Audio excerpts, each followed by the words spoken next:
को मिल रहा है, आई विल स्टिल से कि एक बेबी स्टेप है। वो हमने ये था कि पहले सिर्फ एचएएल बनाती थी जहां तक जहाजों का संबंध था।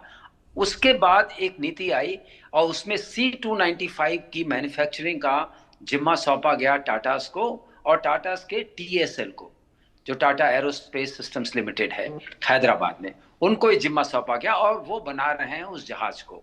ये उसी दिशा में, उसी राष्ट्र नीति का आप कहेंगे एक सफल प्रयोग है कि अब रफाल की बॉडी, ये आप बिल्कुल सच कह रहे हैं कि हमने फाइटर एयरक्राफ्ट जैसे रफाल का है 4.5 जनरेशन का, उसको बनाने में आपको प्रेसिशन बहुत चाहिए, बहुत प्रेसिशन टूलिंग चाहिए, उसके अंदर केबलिंग भी बहुत होती है, उस केबलिंग की भी आपको क्षमता होनी चाहिए, और ये जो है मेजर असेंबली लेवल पर होता है। तो this is a very great step forward. But जहां तक जनरल सुधाकर ने जो पॉइंट रेज किया है कि इंजन जो है, इंजन अभी भी एक work in progress kind of issue है, उसके ऊपर चर्चा चल रही है, बातचीत हो रही है।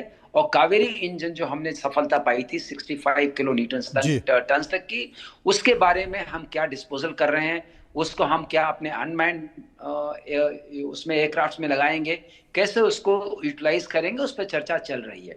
और तीसरा सवाल जो आपका है कि जो 5th जनरेशन एयरक्राफ्ट है एमका, एमका के लिए हमारी क्या क्या तैयारियां हैं। तो मैं आपको एक चीज यहां जरूर ध्यान आकर्षण करना चाहूंगा कि जो भी फाइटर एयरक्राफ्ट लिया आता है, तो फाइटर एयरक्राफ्ट बनता है क्योंकि उसके अंदर जो वेपन्स होते हैं, जो उसके अंदर बॉम्ब्स होते हैं, मिसाइल्स होते हैं, और जो लेजर गाइडेड बॉम्ब्स होते हैं, जो भी लगते हैं, वो आपको बाहर से खरीदने पड़ते हैं। तो जहां तक सोर्स कोड का सवाल है, जब तक वो आपके पास नहीं आता है, अभी वो गुत्थी सुलझी नहीं है, तब तक आप अपने इंडिजिनस वेपन्स नहीं लगा सकते हैं। ये वैसा ही होता है कि आपने जहाज खरीद लिया, उसके बाद हमेशा हमेशा के लिए आपको वहां के ही वेपन्स लेने पड़ेंगे। ये अपने आप में एक ऐसा अटैचमेंट है जिसको सॉल्व करना जरूरी है जी। हिंदुस्तान को, क्योंकि इन वॉर टाइम